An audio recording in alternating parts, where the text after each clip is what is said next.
Quand Inception est sorti, c'était quand j'étais en seconde, il me semble, on m'a dit ouais, Inception est un film compliqué, il est assez intellectuel, il est compliqué à comprendre, pour comprendre j'ai dû le visionner 2-3 fois et tout.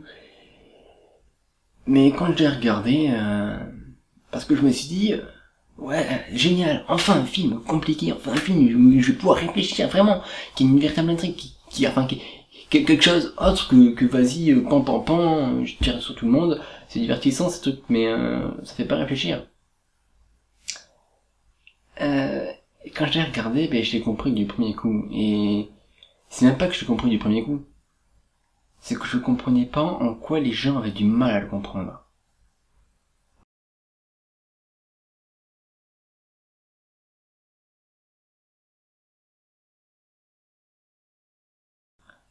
Alors, Inception en soi est un bon film.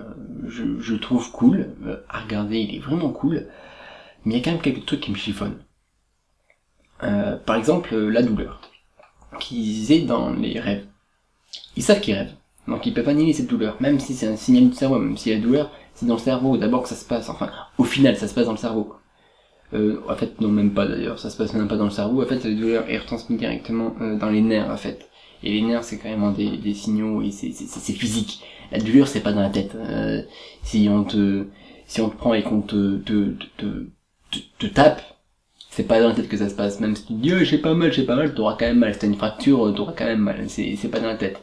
Mais même s'il y a des signaux dans la tête qui te font avoir mal, même si le signal qui te dit tu as mal est dans la tête et qu'on peut rien y faire, quand on est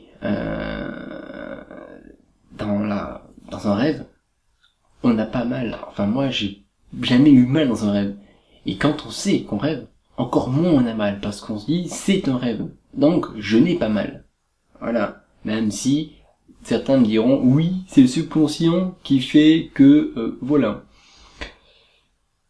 Ouais, mais non, en fait.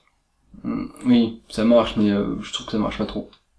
Ensuite, la musique. La musique qu'on met sur le casque dans le monde réel, ou dans le premier rêve, ou dans le troisième rêve, dans le deuxième rêve, ou encore dans le troisième rêve, 5 minutes, ça fait 1 heure. Donc, l'extrait là que je vais vous passer tout de suite, c'est censé ressembler à ça dans le rêve. Voilà. Donc, alors qu'on l'entend normalement, et voilà, enfin, c'est un petit détail, ça, je vous l'accorde. Mais un truc qui m'a encore plus chiffonné, c'est le fait comment on dit, c'est l'idée, en fait. L'idée secrète, qui est dans un coffre-fort. Pourquoi est-ce que l'idée serait forcément un document écrit? Souvent, l'idée est un document. Bon, même si dans la dernière scène, pour l'Inception, en fait, même si c'est une fausse idée qui a été mise dedans, la fausse idée, c'était un moulin à vent, avec des écritures dessus, etc., machin, ça doit être le contrat. Mais pourquoi est-ce que ça ne pourrait pas être une chose abstraite? Un événement, pourquoi pas un festival, pourquoi pas une idée, voire un truc très vague, tout un monde. Pourquoi ça pourrait pas être quelque chose de 1000 fois plus grand, de 1000 fois plus gros, de vraiment quelque chose d'immense, vraiment quelque chose de waouh, quelque chose qui dépasse l'imagination, enfin qui dépasse la conscience, parce que c'est dans le subconscient le rêve, les idées hyper secrets, etc., les secrets. Voilà, c'est un truc qui m'a chiffonné. Bon, maintenant, abordons un sujet qui pour moi n'a jamais eu de secret. J'ai découvert comme ça, enfin j'ai vu le truc et j'ai tout de suite compris comme ça. C'est est-ce que à la fin il est dans un rêve ou non?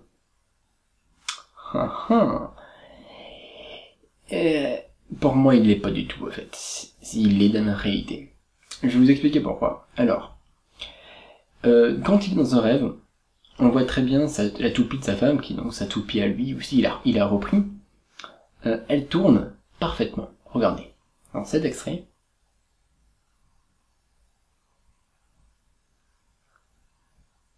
et dans celui-là. Alors que quand il est dans la réalité, elle vacille. Elle vacille, et ensuite elle va tomber. Elle vacille. Elle fait comme ça, à peu près. C'est approximatif, hein. Je suis pas une toupie, moi. Donc, voilà. Et regardez ces deux extraits.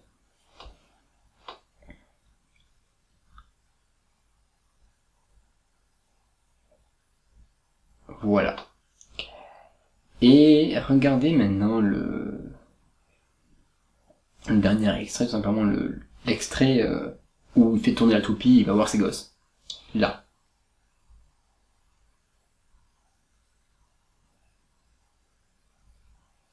Pour me voir, je vais un petit peu zoomer et je vais un petit peu augmenter je vais augmenter le gamma. Regardez là. Bien. Elle vacille. N'est-ce pas? Donc, en toute logique, si elle vacille, et que dans la réalité, elle vacille avant de s'écrouler, parce que l'on l'a pas vu s'écrouler, mais elle va s'écrouler, vu qu'elle vacille, qu'elle perd l'équilibre. Elle perd l'équilibre. Si on perd l'équilibre, c'est que c'est pas parfait. Si c'est pas parfait, ce n'est pas dans un rêve. Parce que dans les autres rêves, ça vacillait pas, vu que c'était parfait. Voilà, tout simplement. Donc en tout cas, j'espère que cet avis, ce nouvel avis vous a plu, vous aura enfin convaincu, pour ceux qui n'y étaient pas, qu'il est dans la réalité quand tu vas voir ses gosses, parce que pour moi, il n'y a rien qui fait penser que c'est dans un rêve, en fait, à part que la caméra se coupe quand elle va pas s'écrouler, quand elle va s'écrouler, mais à part ça, voilà, enfin pour moi c'est comme ça, en fait, il n'y a pas de doute pour moi, voilà. Et en tout cas, bon, oui, ok, je fais que des extraits, je fais que des avis sur des films, mais j'ai un avis sur un manga qui va arriver, qui est en préparation, en fait, et j'ai un avis sur une série qui devrait aussi arriver d'ici là. Ouais, même sur 2 séries. Ouais, peut-être sur 2 séries, parce qu'il y a 2 séries que j'adore. Voilà. Voilà.